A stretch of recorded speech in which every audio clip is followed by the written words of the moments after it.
The CEO's wife asked me to give up my position as technical director for her white moonlight who had just returned from overseas. I didn't argue, I didn't protest, I just submitted my resignation silently. Mary, the CEO, and my wife was busy replying to messages at the time. She didn't even look up. "Got it, follow procedure," she said coldly. She had no idea that with just one careless signature, she had signed me right out of her world. That night, she didn't come home. I didn't call, didn't text, didn't panic like I used to. Even when I found used condoms at the villa, our home, I didn't lose it. I just calmly packed my bags and walked away. She was right about one thing. I am petty, because to me, anything touched by someone else becomes dirty, unworthy. Later that night, I posted a photo in the company group chat, her kissing the new director. Then I left the group, no explanations, no drama. Moments later, a message came from her. "George, I'm giving you 10 minutes, get over here, now." Funny. In her eyes, I was the weak one, a failure next to her precious white moonlight. So why is she yelling for me after I walked away? My name is George. 5 years ago, I had a whirlwind marriage with Mary, president of the Cygnus Group. I joined her company as technical director, dreaming of a life at the top with a wealthy, beautiful woman by my side, but dreams and reality rarely match. After 5 years of hard work, we built Cygnus into a rising star in the gaming industry. Tomorrow, the company is set to launch its biggest game yet, a project I led for over a year. A major deal with the Venus Consortium is also scheduled to be signed. If successful, Cygnus goes public. Everyone celebrating. That morning, HR called me in. "Director George, the president already signed off on your resignation," the manager said, looking conflicted. "Are you sure about this?" "She probably didn't realize you were the one resigning." I smiled faintly. "No need. Everything's been handed over. See you if fate allows." Back at the villa, I started packing. I was determined to leave no trace of her in my life. I burned the wedding album, tossed every gift I'd given her over the past 5 years. If I was leaving for good. After I moved into my new place, I felt free. For the first time in years, I could actually breathe. That night, I got a message from her. "George, what are you doing? I'm not home yet. Why didn't you call me?" Ha! She was out with Tom, her white moonlight. He even sent me a picture of the two of them, clearly planning to party all night at a hotel. I didn't reply. I turned off my phone and went to sleep. Slept like a rock, right through till afternoon. For once, it felt good. When I woke up, my phone was full of Mary's messages, asking questions, scolding me. The woman who once said I was too controlling now couldn't stand being ignored. That evening, I went to a farewell party at Nightfall Bar, arranged by some former co-workers. They insisted I come. As I walked in, the first thing I saw was Mary. She stood beside Tom, dressed to impress in a deep red dress, sheer black stockings, stiletto heels. She looked stunning. Tom wore a suit and tie. They stood close, like a real couple. To someone unaware, it would have looked like they were the ones married. I turned to leave, but Jacob from tech grabbed me. "George, you're here!" The CEO showed up early. She really cares, man. I sighed and sat in a corner, sipping juice. One by one, colleagues came over to toast me. I toasted them back, with my juice. Tom noticed, and it irked him. As the new technical director, he felt ignored, so he swaggered over with a wine glass and smirked. "Didn't think they'd still miss you even after you left," he said. Then leaned in close and whispered, "But you know what, George? A loser should know his place.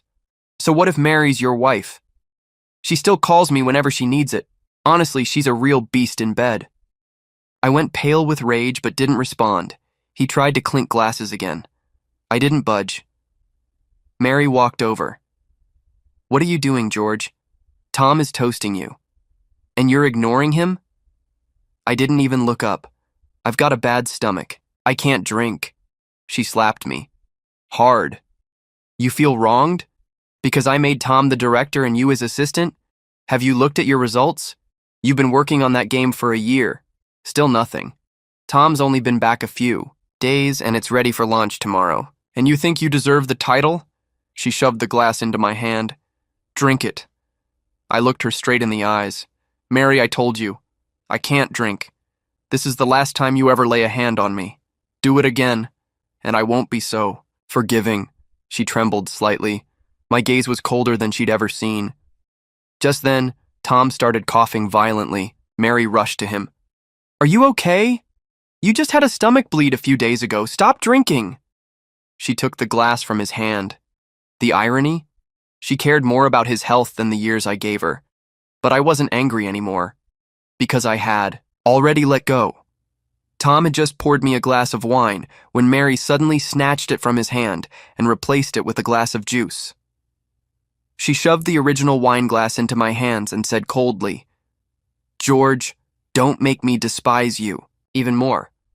Tom had recently been hospitalized for a stomach bleed. I knew exactly what had happened. He'd been out drinking all night at a nightclub with a group, and Mary had stayed with him at the hospital the whole time.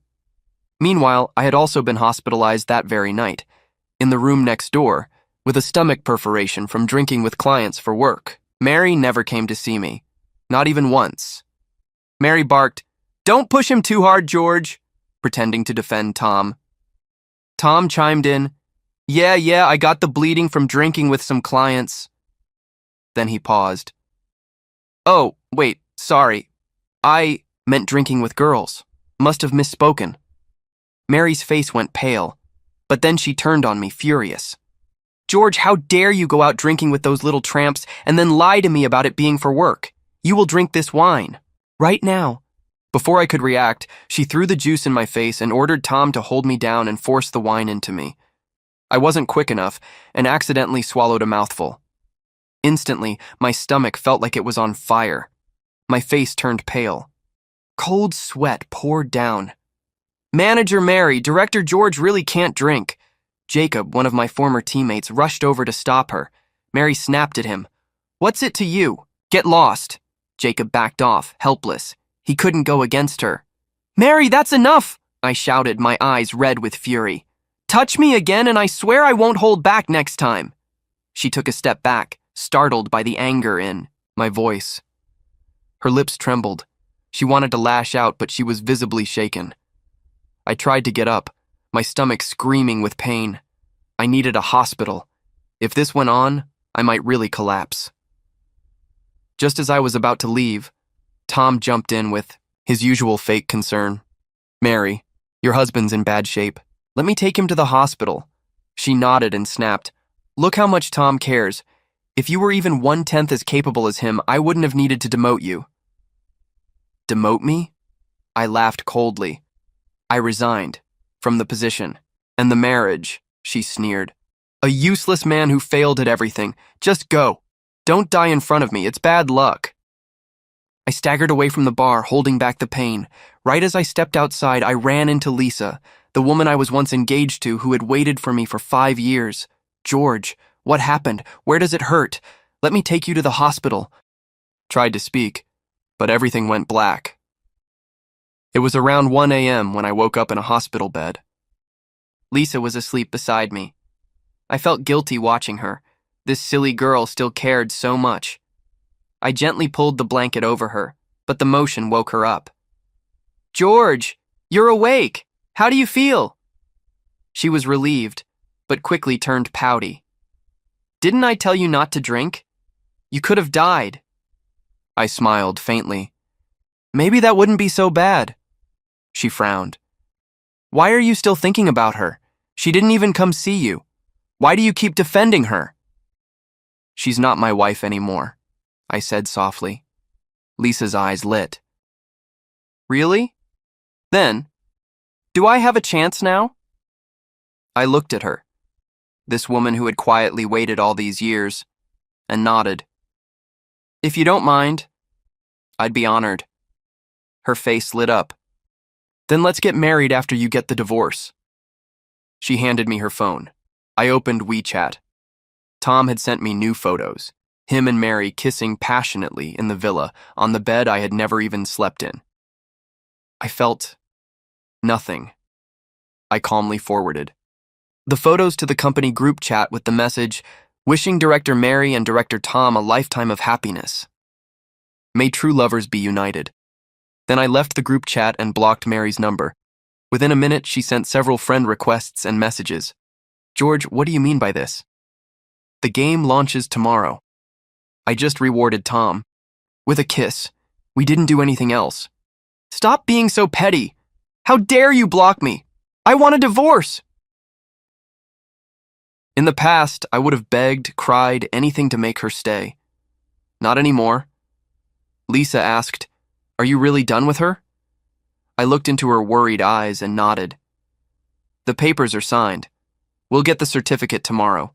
She practically jumped with joy. Then, once the divorce is final, can we register our marriage? I smiled. I'll follow my wife's lead. Lisa hugged me tightly. I've waited so long for this moment. My heart ached.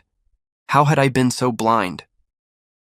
The next day, I tried to check myself out of the hospital. Lisa stopped me. You're not going anywhere. I've got a surprise for you today. I need to go get the divorce certificate.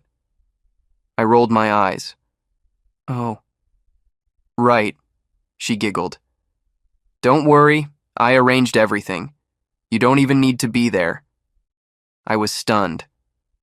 Wait, you can get a divorce certificate without both people? Okay, she smiled mischievously, but you do need to be there for the marriage certificate. I asked the doctor if I could be discharged temporarily. He agreed, as long as I avoided exerting myself. 2 bodyguards came in, helped me into a wheelchair, and pushed me into the elevator. Just before the doors closed, I caught a glimpse of Mary, furious, looking around, shouting my name. Tom trailed behind her, face dark. Funny. Today was the big launch event for the Cygnus Group's new game. And yet, she wasn't celebrating. She was looking for me. Too late. I'm gone. Today was the launch of the game we'd spent a whole year developing, and the same day Venus Consortium signed a $100 billion partnership with the company. It should have been a big day for me. But instead of being on stage, I was in a hospital bed, and yet, Mary showed up. Even with everything going on, she came to find me. Strangely, my heart was calm when I heard about it. I only thought, Mary, where was this effort before? Lisa noticed my silence and softly said, if you regret it, it's not too late. But I shook my head and reached out, holding Lisa's tightly clenched hand. She's no match for my wife, I said. Slowly, I felt Lisa's tense body start to relax. Getting our marriage certificate went smoothly. I looked a little pale, but the makeup artist was fast and skilled. The photos turned out great. I even posted one casually on my WeChat moments. Wedding the day after tomorrow, 12:08 p.m. at the Royal Hotel. Lisa and I had just decided on that together. Our parents were flying in from New York to LA to attend. Hubby, go back to the hospital and rest, Lisa said sweetly, arranging for 2 bodyguards to escort me back while she took care of other preparations. Back in my hospital room, my phone was blowing up. My WeChat was flooded with likes and congratulatory messages. Very few people even knew Mary and I had been married. Then I got one message that stood out. Is it fun to Photoshop fake wedding photos just to annoy me? It came from Tom's WeChat, but I knew it was Mary. A bit later, Jacob texted me. Bro, Mary's been going crazy trying to find you. Can you call back around 1:30 p.m.? I hesitated but decided it was time to make things clear. I called. Jacob picked up, but it was Mary's voice I heard. George, what do you mean you're done with me? She asked, furious. You skipped today on purpose. The company might fire you.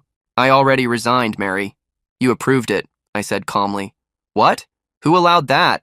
Look, I know you're still mad about the kiss, but can you stop being so petty? Tom worked hard for the game launch. I just kissed him as a reward. Reward, huh?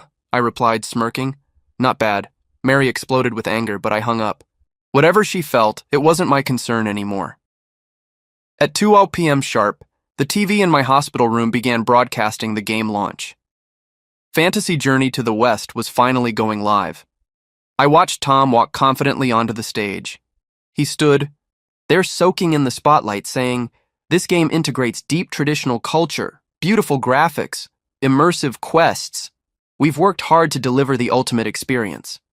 I even wrote and composed the theme song, A Lifetime of Love. I hope everyone enjoys it."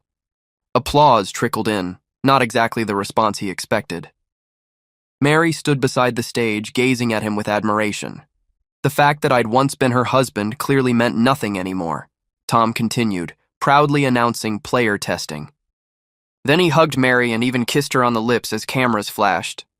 "Wow, Mary is so lucky," someone in the audience gushed. "Her husband is so talented and handsome," I chuckled bitterly. Most people didn't know I was the original creator. Many of the investors there knew, though. They just chose to play dumb.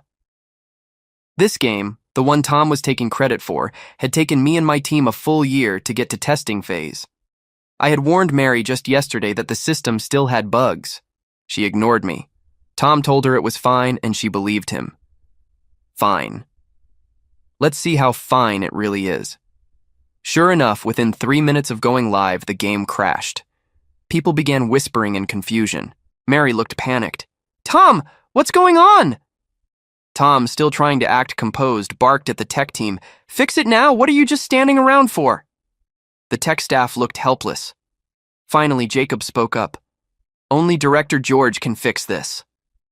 Tom's face turned red. "You're all useless. If you can't fix a simple bug, you don't belong here." "Then maybe you should fix it yourself," Jacob shot back. "Without Director George, this whole thing is doomed." And with that, Jacob quit. Several others followed him out. Mary was furious. "Tom, you said this game would be fine? You said there'd be no problems?" Tom was sweating. "It's George's fault. He left the bug in there on purpose so we'd have to beg him to come back." My phone rang again. "Mary." I didn't answer. She called again and again. I finally picked up. "What do you want, Mary?" I said coldly. "You have 10 minutes to come fix this," she snapped, "or we're getting a divorce." "Oh?" I replied, unfazed. "Okay." She hung up. Then she turned to Tom and smugly said, "Once I mentioned divorce, he folded. Told you he'd come." Tom laughed nervously. Facing the cameras, he declared, "Don't worry, everyone. The issue will be fixed in 15 minutes and we'll launch. On time!" 10 minutes passed. I didn't show. 15 passed. Still no sign of me. Mary's smile began to fade. Mary and Tom's faces grew as ugly as pig liver. Mary clenched her jaw, clearly uneasy. "Maybe you should call and ask where George is," Tom suggested cautiously. Though Mary looked gloomy, she didn't lose her temper. Too many people were around. She smiled faintly and brushed it off. No matter how much Tom pushed, she would endure it quietly. But with me, she would yell and boss me around like I was her servant. Just then, my phone rang again. I picked up. "Mary, what now?" "George, do you really want a divorce?" she snapped. "I just rewarded you with a kiss. Is that so bad? I'm seriously mad this time. Hurry up and come over." I responded coldly. "Oh." Mary hesitated, sensing something was wrong. "Wait, don't hang up," she cried, and quickly covered the mic, whispering, "Honey, I know I was wrong. Please come help me fix the game bug, okay? We can talk about everything when we get home." Still silent, I let her squirm. She gritted her teeth. "Fine. At worst, you can sleep in my bed tonight, but you're not allowed to touch me." "No need," I sneered. "You know I'm petty. I hate using things that have been used by others." Mary stomped her foot but kept her voice in check. "Honey, I just kissed you. You can't be that stingy, right? You're the most obedient husband. Be good." Even now, she still thought this was just about a kiss. "We've been married 5 years. Other than touching her hand when we exchanged rings, when have I ever even held her?" "Mary, do you have any shame?" I snapped. "You've got a drawer. Full of condoms in your room. Do you think I'm blind? Or is your room a brothel? Mary's face instantly turned pale. Honey, listen to me. Those are just what? I cut her off. For foot care. Yes. She nodded quickly, eyes panicked. You're so smart, honey. I chuckled coldly. Mary, we're already divorced. Don't bother me again. She froze. Divorced? She echoed blankly. If you don't want to help me, fine, she suddenly snapped. But don't use this as an excuse to brush me off. Fine. You want a divorce? I'll make it happen. Just then, a woman appeared on the venue's large TV screen. Lisa. She was dressed sharply in a white blouse and tailored pants, looking every inch the cold, commanding CEO. It was the same outfit she wore this morning when we had our photos taken, President. Lisa! Mary shrieked, tossing her phone at Tom and rushing toward the screen in panic. Tom noticed the phone was still connected and leaned toward the mic. George, you're embarrassing me, so Mary will finally divorce you. Even if she won't. It doesn't matter. One call from me and she'll still come crawling. I'm putting a green hat on you every day. Oh, wait! He laughed mockingly.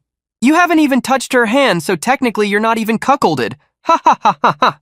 The audience gasped at his arrogance. Lisa took the stage with a calm, cold air. The media cameras turned to her instantly. I have 3 announcements, she said. First, George and Mary are officially divorced as of today. She held up a document. Here is the divorce certificate.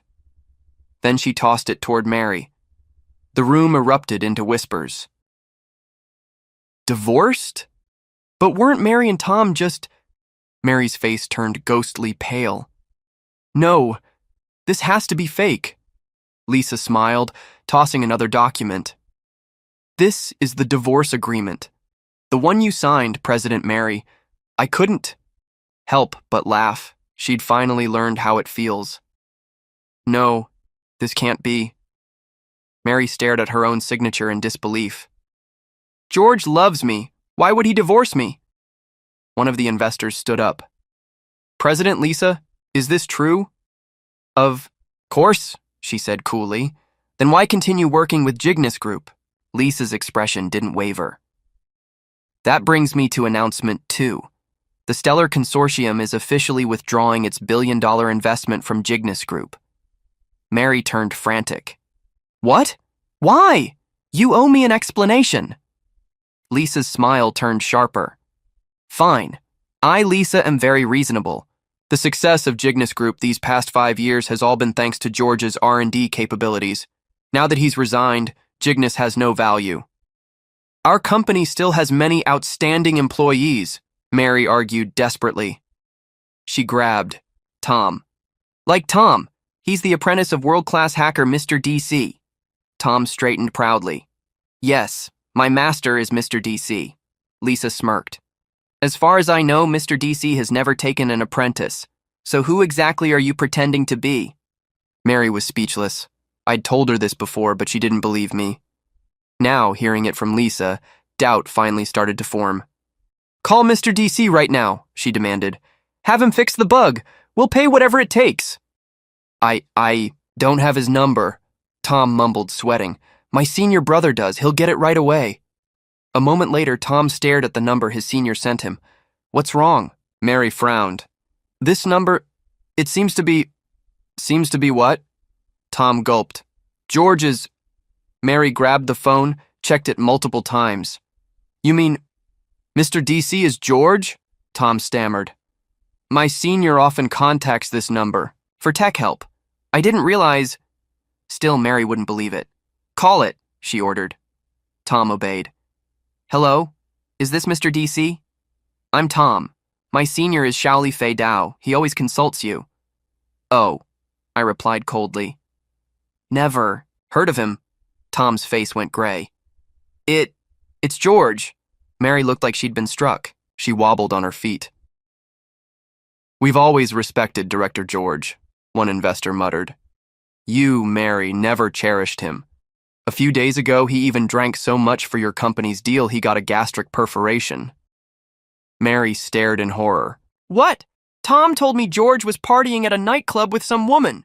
Tom stammered. I said that to keep you from worrying. It was a slip of the tongue. Mary frowned, thinking carefully. Then her eyes widened in realization. Right, that's what you said. Then I was wrong to blame you. But George clearly had a gastric perforation. Why didn't he just tell me? Why didn't he treat me like his wife at all? Her voice cracked with a mix of confusion and regret. If he'd just explained what was happening, I never would have forced him to drink. Mary, a cold voice interrupted. Didn't I already tell you? I'm lying in a hospital bed right now, all because of you. Lisa's tone turned icy as she stepped forward. What did you just say? You forced my brother George to drink? Her expression darkened. The tension in the room grew thick. Without another word, Lisa raised her hand. Slap. A sharp sound echoed across the press conference. Hall, Lisa, are you out of your mind? Mary shouted, clutching her cheek, eyes blazing with fury. Is it just about $1 billion deal? Fine, I don't even want it anymore. Oh, Mary, Lisa scoffed. Do you really not see what's going on here? Or are you just that self-absorbed? Her voice grew colder. Slap. This is for your shamelessness, cheating on George with that scumbag Tom. Slap. This is for your ingratitude, constantly bullying George, even pushing him to the brink. Slap. And this is for 5 long years of treating him like nothing, denying him affection, not even letting him share a bed with his own wife. Mary was left stunned, reeling from the shock. Her pride and dignity crumbled as Lisa stood firm. You've gone too far. Tom finally stepped forward to defend Mary, his voice laced with anger. You think we need you? Plenty of companies would still partner with us. Lisa turned to him with a mocking smile. Oh, really? Which company is that short-sighted? Investors exchanged glances. Then, one by one, they began speaking up. I'm pulling out of the deal. Same here. We're canceling our cooperation. The why-ca. Dominoes fell fast. Within minutes, nearly all of the partners had withdrawn. Mary, overwhelmed and pale, collapsed to the floor. The billion-dollar game launch was in ruins. Investors left. Phones buzzed with breaking headlines. Gygnus Group's stock price began to nosedive. Ignoring Mary and Tom, Lisa took a breath and stepped back up to the mic. As for the final matter, she said, a spark of joy returning to her eyes. George and I got our marriage certificate today. The wedding banquet will be held at the Royal Grand Hotel the day after tomorrow. We hope you'll all come celebrate with us. Mary, still kneeling, suddenly sprang to her feet and rushed at Lisa. You shameless mistress. You stole my husband. Just because you won't invest, you think you can steal George too? He's mine. I won't agree to a divorce. Lisa stared at her with quiet disdain. Oh? Then let me show you why you don't get to make that choice anymore. She gestured to her assistant. Moments later, scandalous photos filled the massive press conference screen, intimate selfies of Mary and Tom. The crowd gasped. Wait, that's not George? It's Tom. I thought she was cold and distant. Turns out she's got a wild side. Tom just got back and already stirred up this mess? Wow. Gasps turned into murmurs. Phones snapped photos of the screen, and the images spread like wildfire through social media and group chats. Turn it off! Stop showing those! This is an invasion of privacy! Mary shouted, finally panicking. Lisa turned to her, eyes narrowed. What else do you have to stop me and George now? You know he's a clean freak. He thinks you're filthy. No, George loves me, Mary yelled desperately. He'd never marry you. I made one mistake. Just one. I'll explain everything to him. He'll forgive me. He will come back to me. Sure, Lisa said dryly. Let's see who George chooses. Mary stormed out of the room, Tom trailing behind her with a stormy face. Whispers followed them out the door. Lisa's lips curled slightly. After thanking the remaining attendees, she left the venue. Later, Lisa came to visit me at the hospital. Honey, I'm sorry. I did something, and you might get mad when you hear it. She looked sheepish, like a kid who got caught sneaking. Cookies? You slapped Mary, I said with a smile. You saw? She asked nervously. Not just me. Probably everyone in Los Angeles saw it. It was live streamed. Lisa blinked, embarrassed. I forgot it was being broadcast. I chuckled. Honestly? Well done. The whole city should be giving you a standing ovation. Her eyes lit up. Really? I couldn't stand seeing her treat you like that. I nodded, but in my heart, I knew Mary wouldn't let this go. After destroying the launch and costing us billions, she'd want revenge. And Tom, he wouldn't stop either. The next day, one day before the wedding, our parents arrived and came to visit me in the hospital. There was worry, but also joy. We were finally becoming one family. After they left, I checked out of the hospital. I had one last thing to do: retrieve evidence of Tom's crimes from Mary's villa. When I arrived, I ran into Mary and Tom coming out the front door. George? Mary blinked, surprised. Then she smirked. I knew you couldn't. Stay away from me. She turned to Tom. See? Even if you and Lisa got married, he still came running back to me to apologize. Told you. I kept my voice calm. You're overthinking. I just came to grab something I left. I walked past them without another glance. Mary's smirk faltered. She pushed Tom aside and hurried after me. George, wait. Are you still angry?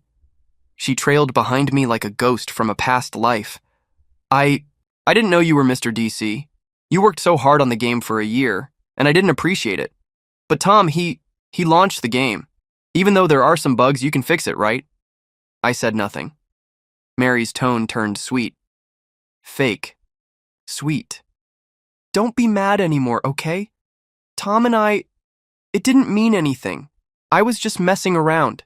It was all a mistake. I still didn't respond. She suddenly hugged me from behind. George, remember when we first got married? Things weren't perfect, but we were happy. We laughed, didn't we? You smiled so much back then. Her voice softened. Her grip tightened, but I'd already let go. Mary pulled me into the living room, frantically looking around. Huh? Where are our wedding photos? Luma, where are our wedding photos? The housekeeper rushed over, clearly flustered. Miss the wedding photos! Mr. George burned them.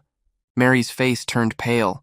Honey, those were our wedding photos. How could you bear to burn them? Panicked, she tried to stay calm. It's okay. We still have the photo album, right? Go get it. But Luma stepped in again.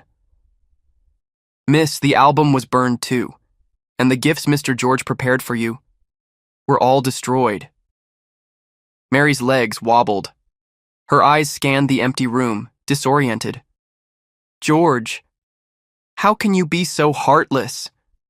She suddenly broke down, hysterical. I only kissed Tom.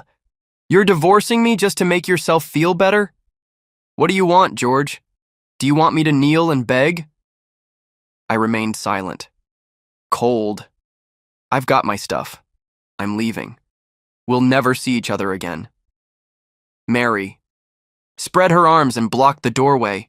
No, you can't just leave. You owe me an explanation. Explanation? I scoffed. Weren't the photos at the press conference enough? Mary's face turned pale. Honey, those photos were fake. Lisa P. edited them. I swear I never did anything with Tom. I calmly took out my phone and pulled up Tom's chat logs. These are the originals, sent by Tom himself. Mary's eyes widened as she snatched the phone. No, it's not like that. These are all fake. Please believe me. I swear nothing happened between us. The evidence was there. She just refused to accept it. Slap. I struck her. Wake up, Mary. It's over. You signed the resignation papers. You signed the divorce. From now on, we're nothing to each other. Tears streamed down her face. But I loved you for 5 years. Doesn't that mean anything? I stepped closer, voice calm but sharp. Just one reminder, Mary. You'll never beat Tom. Be careful. You have no idea how your story ends. She shook her head, sobbing. Tom loves me. He'd never hurt me. I ignored her. You believe in him so much? Then enjoy the consequences. As for me, I'm done. I dropped the last box and left. Scene shift. My new wedding day. The venue was packed. Friends, family, past investors, and colleagues like Jacob from tech all came to celebrate. Under show. The host's guidance, I walked toward the stage, holding Lisa's hand. Wow, the bride's rich and beautiful. Director George really struck gold, Jacob joked. I just want to keep working with him forever, someone else added. Everyone laughed. Then came the big moment. Mr. George, do you take Miss Lisa as your wife, to love through wealth, or poverty, until death? I smiled, took the mic, and opened my mouth. Then, he doesn't want to, a voice shouted from the entrance. All heads turned. It was Mary, wearing a wedding dress, charging down the aisle like a madwoman. I quickly shielded Lisa and stepped back. Mary grabbed the microphone. Everyone! George is my husband. He was, and he always will be. He loves me. I love him. He's only marrying Lisa out of anger. Let's remarry right now, George. Lisa's face went pale. I could feel her trembling. I squeezed her hand tightly. Don't worry, wife. No one's ruining our wedding. I stepped forward and slapped Mary again. Have you lost your mind? We're over. Mary was hysterical. Hit me all you want. If it calms you down, hit me. I was wrong. Those soups I made when you were hungover, the breakfasts, I did it all for you. I was blinded by Tom. But I'm yours, George. I'll make it right. Just give me one more chance. Then suddenly, she pulled out a knife. George, if I can't live happily, you can't either. Watch out, Lisa screamed, stepping in front of me. I kicked Mary away and caught Lisa in my arms. Wife! Are you okay? Please hold on. We'll get you to a hospital. Lisa blinked in confusion. Me? I'm fine. I quickly checked her body. No injuries. It was a false alarm. I exhaled, trembling. Thank God. If anything happened to you? Just then, Mary's weak voice came from the floor. George, I give you my life. I owe you nothing anymore. She fainted. The knife had accidentally stabbed her when I kicked her. 2 police officers burst in. She is suspected of attempted murder. Please come with us. Mary was taken away. Our wedding continued. I do, Lisa and I said in unison. With cheers and blessings from everyone, we became husband and wife. 1 year later, I heard Mary was hospitalized. The Jigness group collapsed. Tom fled with the money. Mentally broken, Mary found Tom and murdered him in a fit of rage. She was locked in a mental hospital for life. I started a new tech company. All my old team joined. The business thrived. A year later, Lisa and I had a beautiful child. Looking at our little family, I finally understood. True happiness doesn't come from status or wealth. It comes from being with the one who truly loves you